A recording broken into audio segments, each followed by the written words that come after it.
ناظرین آپ جانتے ہیں دو کام ایسے ہیں جو شیطان پر بڑے بھاری ہیں، شیطان کو اس سے بڑی تکلیف ہوتی ہے، ایک اذان اور دوسرا نماز۔ اللہ اکبر اللہ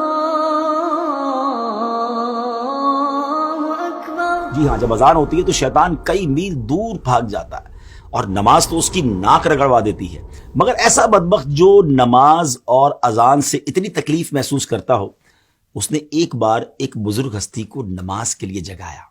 جی ہاں ناظرین، بڑا یونیک واقعہ ہے، اور یہ واقعہ ہے سیدنا امیر معاویہ رضی اللہ تعالیٰ عنہ کا۔ ایک بار آپ آرام کر رہے تھے، فجر کا وقت ہوا تو کسی نے آپ کو جگایا، آپ اٹھے اور آپ نے دیکھا کہ کوئی نظر نہیں آ رہا، تو آپ نے پوچھا کون ہے جس نے مجھے جگایا؟ تو آواز آئی کہ میں شیطان ہوں۔ تو آپ نے کہا اے بدبخت، تیرا کام تو نماز قضا کروانا ہے، تیرا کام تو اللہ رسول کے کاموں سے دور کرنا ہے، تو نے مجھے نماز کے لیے کیسے جگایا؟ اب شیطان نے بہانے بنانا شروع کیے کہ میں تو پہلے سے ہی نیک تھا، میں تو پہلے سے ہی نیکی کے کام کرتا ہوں، میں تو نماز کے لیے جگانا پسند کرتا ہوں، مگر آپ جانتے تھے کہ یہ شیطان مکار ہے اور یہ اس کا کوئی خاص وار ہے۔ اللہ والے تو شیطان کے واروں کو پہچان لیتے ہیں۔ تو آپ نے فرمایا کہ مجھے سچ بتاؤ کہ تم نے مجھے کیوں جگایا؟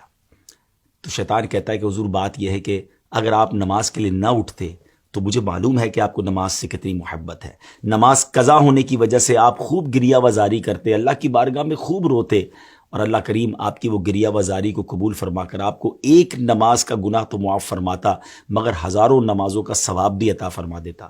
تو میں نہیں چاہتا کہ آپ کو ہزاروں نمازوں کا ثواب ملے، اس لیے میں نے آپ کو جگا دیا، کیونکہ میں مسلمانوں کا خیر خواہ نہیں، اور میں نہیں چاہتا کہ مسلمانوں کو زیادہ نیکیاں مل سکیں۔ پیارے اسلامی بھائیو، بظاہر تو یہ ایک واقعہ ہے، لیکن ہمارے لیے اس میں بڑا درس ہے، کیونکہ شیطان پہلے تو ہمیں نیکیاں کرنے نہیں دیتا، اچھا پھر ہم نیکیاں کرنے لگ جائیں تو وہ نیکیوں میں کمی کروانے کی کوشش کرتا ہے۔ آپ نے دیکھا ہوگا شروع میں بہت سارے لوگ جو نماز شروع کرتے ہیں تو سنت غیر موقدہ بھی پڑھتے ہیں، فرض بھی پڑھتے ہیں، نوافل بھی پڑھتے ہیں، لیکن آہستہ آہستہ پھر نوافل کم ہو جاتے ہیں، پھر ہم نے دیکھا کچھ لوگوں کی سنتیں کم ہو جاتی ہیں، اور ایک وقت آتا ہے کہ پھر نماز بھی چلی جاتی ہے۔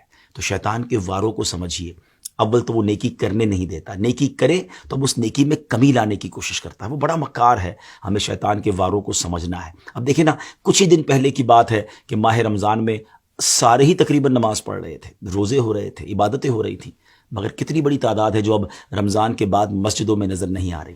ایسا لگتا ہے نا کہ شیطان اپنے واروں میں کامیاب ہو گیا۔ اسٹرانگ بنیے، ہم رمضان میں بھی اللہ کے بندے ہیں، ہم رمضان کے بعد بھی رب کے بندے ہیں، نماز صرف رمضان میں تو فرض نہیں ہے نا۔ کتنی عجیب بات ہے کہ ایک چاند دیکھ کر ہم مسجد کو آباد کر دیتے ہیں، اور ایک چاند دیکھ کر ہم مسجد کو ویران کر دیتے ہیں۔ آئیے ایک بار پھر مسجد سے رابطہ جوڑیے، شیطان کے واروں میں نہ آئیے، بلکہ شیطان کو پریکٹیکلی جواب دیجیے کہ ہم شیطان کے نہیں، ہم رحمان کے بندے ہیں۔ اللہ کرے دل میں اتر جائے میری بات۔